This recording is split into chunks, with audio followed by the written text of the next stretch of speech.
how to share current location on Google Maps. So if you want to share current location on Google Maps, then what you need to do is first, you just need simply open up your Google Maps application.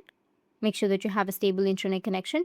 And once you have your Google Maps, you need to just simply go and select a location that you would like to share.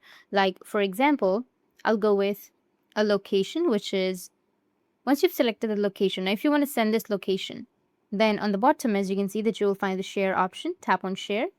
After that, you can copy the link and then paste it wherever you would like to share. Or you can also just simply go and select the messenger icon or the WhatsApp icon or Instagram.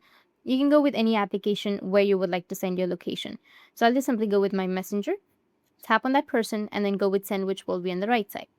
And that's it. Now, if you go back and open up your messenger, then as you can see, you will have this kind of interface.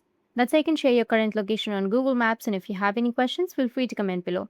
Thanks for watching.